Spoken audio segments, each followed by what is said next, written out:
guys. So I got in two positions today. Both of them were SPY calls. One I was pushing for, I want to say a call at 555. It ended up following through because I was losing money on that first one because it dumped. And then I got back in again around 550 and rode at $3. So that was really nice. Again, using accumulation, manipulation, distribution, was able to sit, you know what I'm saying, felt more comfortable sitting in that pullback, breaking the lows, which I was ready for. And I was like, all right, let me wait. This is manipulation. Go down here. Everybody is thinking, okay, the herd mentality, jump in, jump in, jump in. And it's selling, it's breaking this, but they're not waiting for it to close. It ends up being a wick, turns around, and then I get a powerhouse, up push. And so that was nice. I got to see the follow through in real time. Again, that's not a move, guys, I'm typically in, meaning for that long. Riding at $3 on SPY is like, I don't know. I have to look at the duration of that particular trade, but I was in for a good hot minute, and I'd never take those kind of trades. So what I'm getting at is being able to use this methodology, if you will, with futures, options, and being on the right side of those things with, some contracts stacked on top too. You know what I mean? I don't need to you can play out a nice one contract one contract because you're talking about 100 shares. So, depending upon how high it moves, you can obviously get paid out nicely. So again, as we talked about, the challenge is still, a go. Today was essentially flat because I only ended up losing about $46 or something like that. Felt pretty good about today's trades, considering that first one I lost like $150. Yeah, I was like at 140 or something like that, or 130. So maybe even a little bit more. And I was like, oh my gosh, like here we go.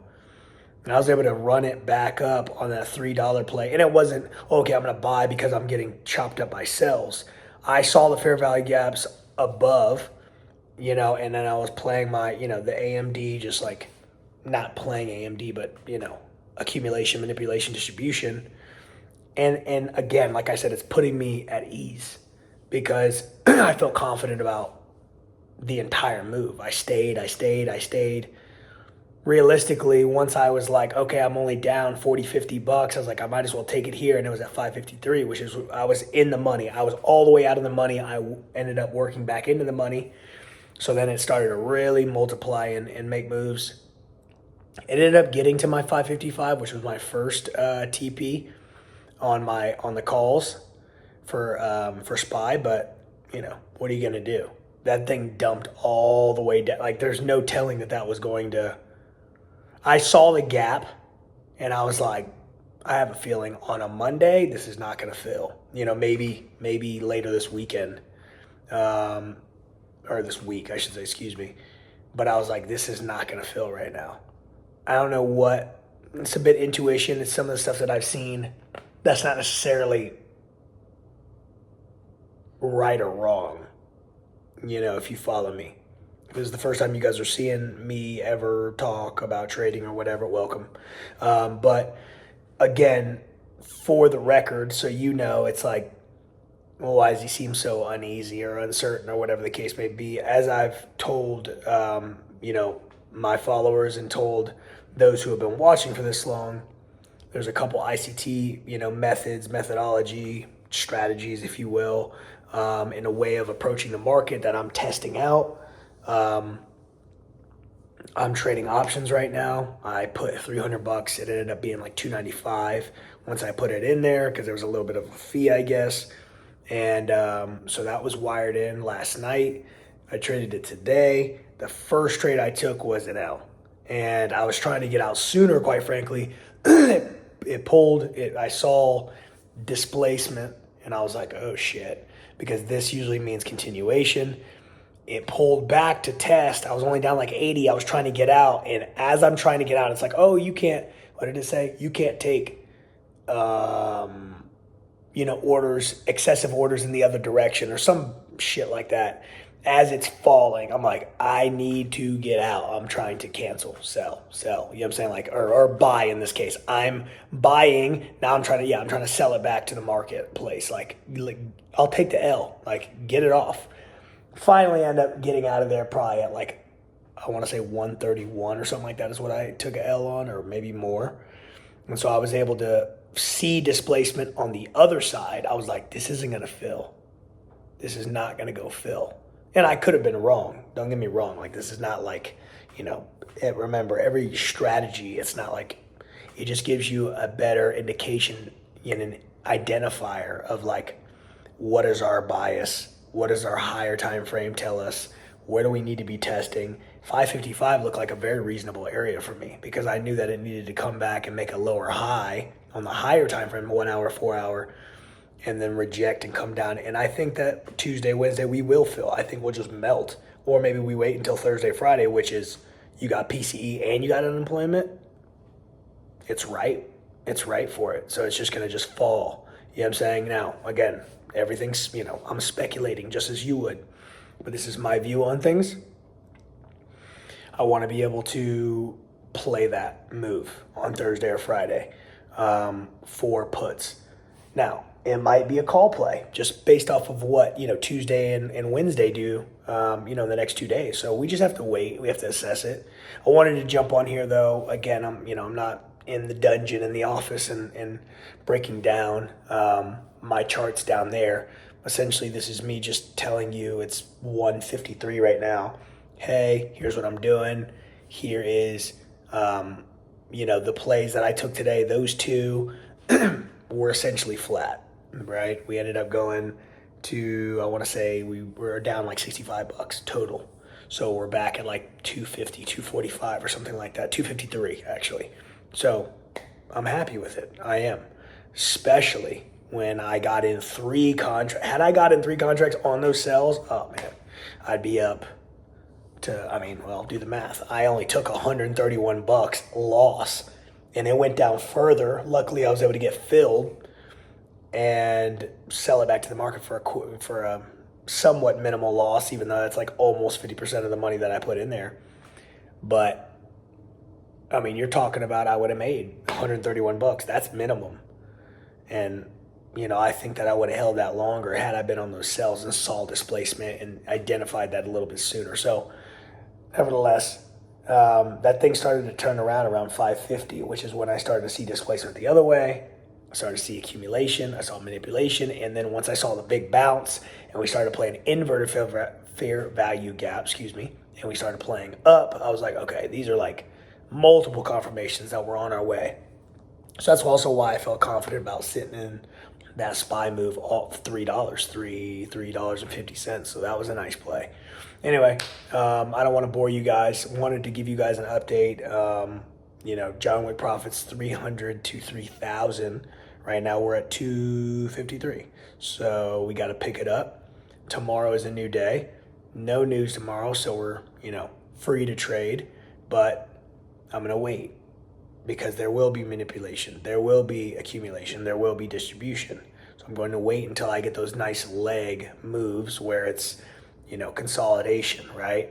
Break of a low, push up, and then get displacement where it's like a surge to the upside, and then we get another candle that prints that keeps going. It forms a fair value. All right, let's roll. Now these are areas to like, well, where are the next levels on the higher time frame where I could take this and where I could take TPs? If I'm in enough contracts, if I am, in a position that feels good, that's got some range, and I end up making $3, $4, $5 play on it, it's like with a contract or two, I'm good. Let's keep building this thing. Let's get this thing to $400, $500, $600, and let's build. Obviously, this is day one. So I wanted to give you guys just a rundown on things. Maybe, we'll see. I think we'll end up posting this one. We'll go over these trades. We will. I wanted to just kind of explain these two to you. It was only 2 plays, but we'll walk through these as I do, in the first one with the John Wick profits, where we walk it out. Again, it's not futures, it's options. I'm letting plays play out. So I'm not really taking 17 trades, 25 trades. It's almost like I can't.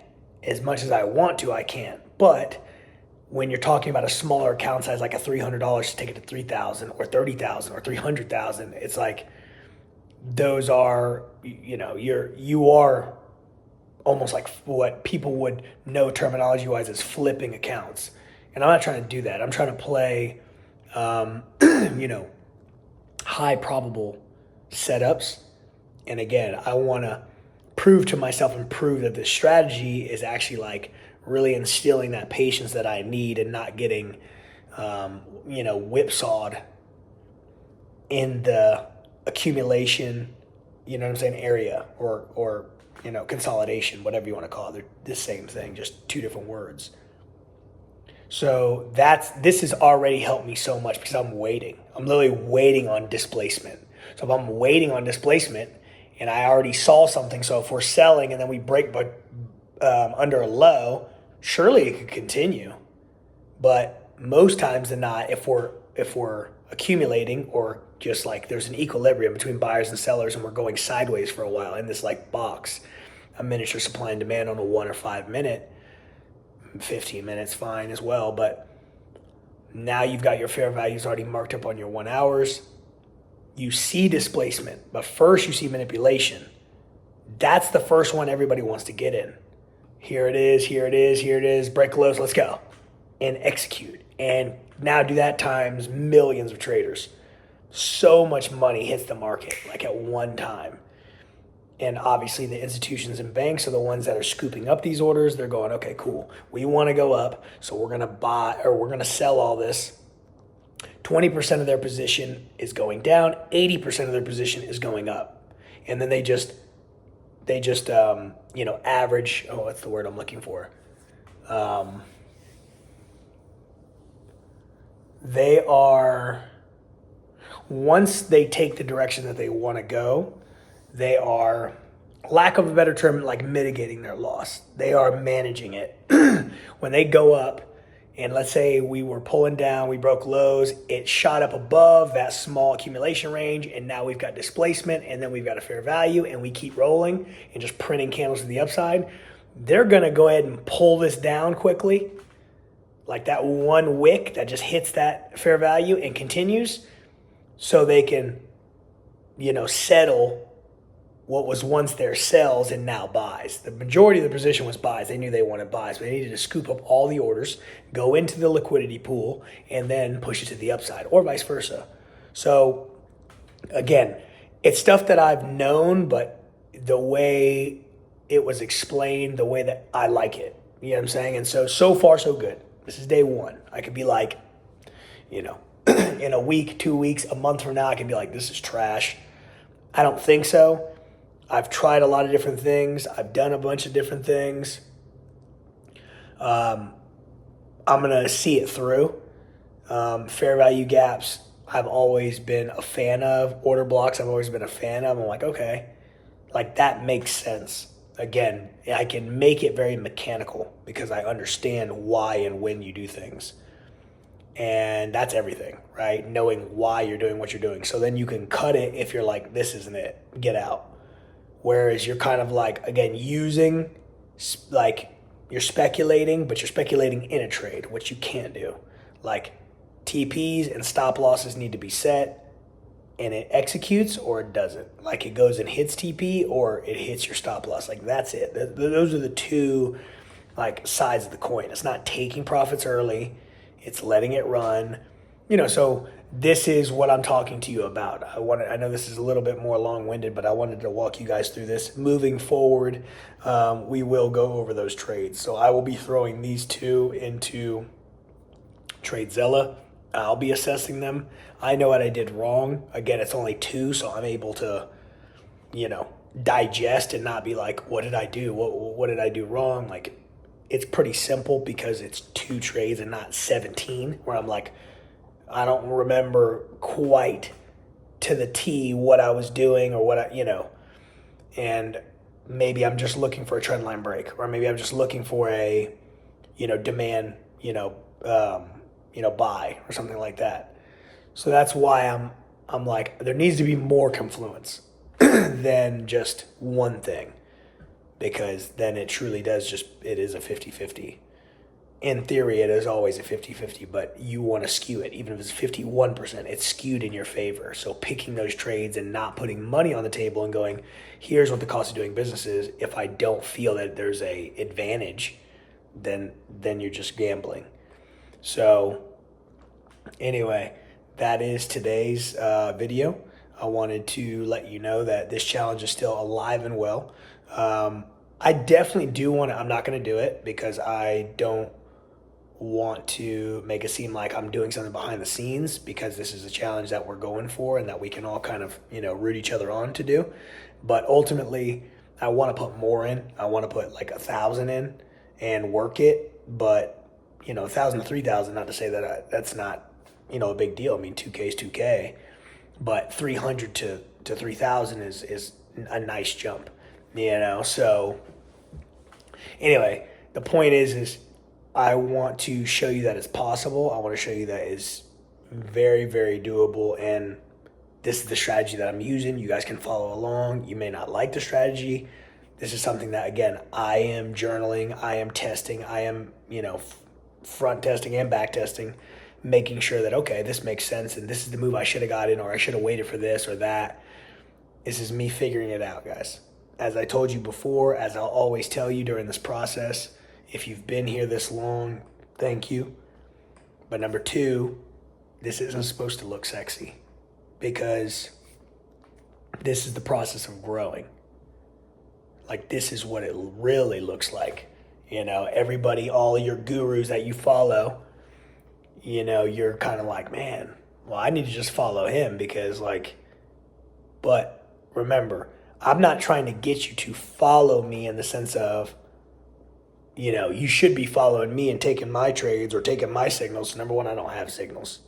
Number two, I'm just trying to show you that this is possible. That somebody who played at the highest level in football can become a day trader. But the kind of mental capacity it takes is much different than football, and that's what's been the most frustrating thing. But I have to adapt, or I'm just going to get swallowed up by the market like everybody else does. So something has to be happening within me and in here differently than everybody else in order for me to make money and me be in the 10% of people that are actually extracting money out of the markets. So hopefully that helps. Hopefully it gives you a little bit different perspective.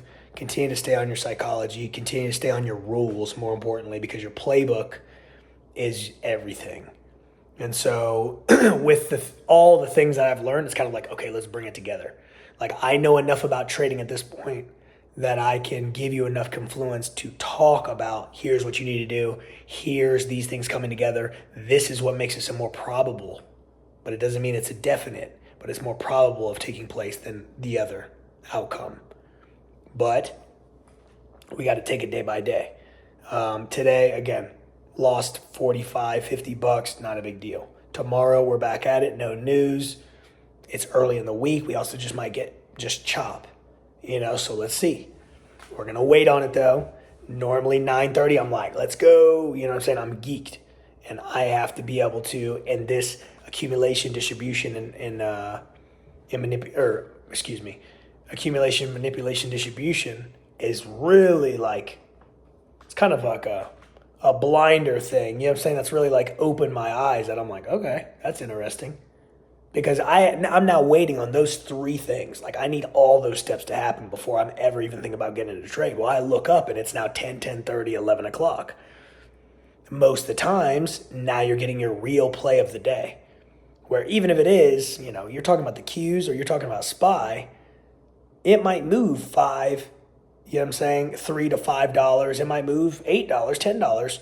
And that's enough. More than enough. We're chilling. Take our money, leave. I don't know if there's actually maybe you guys know and you can share this with me, but there's something about options that's because it's so volatile, because it's obviously you can make great profit on it. For whatever reason, I think just maybe trade execution wise too, it's harder to put on. Like, I can't even think about putting on 17 trades in options. Maybe it's because I don't have a big enough account size. Maybe if I had more, I would like, let me throw a little here. Okay, this trade looks good. But I know how quick it moves and how quick the numbers can change. I don't know. And this is kind of why I told you, like, it's not giving up on the top step or giving up on the apex or anything like that of that nature. Matter of fact, I think I have an account that reset that I'm going to be using anyway.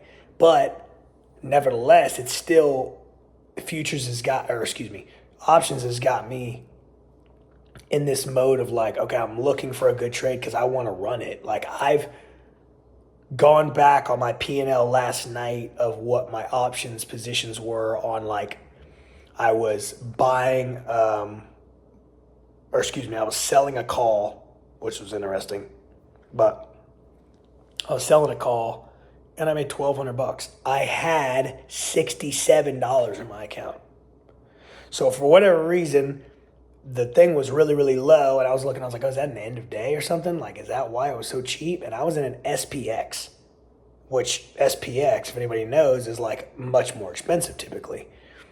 I was able to get in somehow, and I ended up making $1,200. Like, I'm not, looking for the home run, although those are great for the P&L, I'm not looking for those. But it's like, okay, what did I do here? I went back to the date. And I'm like, okay. So I'm just, again, guys, this is what it takes. Like, you got to go back. You got to figure out what it is that works for you, what your flow is. Like, there are a lot of people who trade options, a lot of people who trade futures who live off of this. I am simply trying to do the same thing. I don't really care about what the strategy sounds like. Oh, I don't know if that really works. If it works for me and it changes my life and changes my future family life and my kids' life and what we're doing today and the house that they're in right now, that they're watching this video on 5 years from now, 2 years from now, 1 year from now, 10 years from now, this is me finding myself. So, tips, suggestions, whatever, like, I'm open to all that stuff, guys. I'm not going to switch I know now enough and have been in the market enough to be like, I'm not going to just like doom strategy hop, but I'll take a look at it. There's no doubt, because like, I'm always exploring new ways to master my psychology, like chill myself out, not jump the gun and take stupid trades. So anyway, guys, I hope you guys have a blessed day. Say it with me if you know it. You are uniquely different. God took his time on you. You are one of one. If nobody told you today, I love you so much. Peace.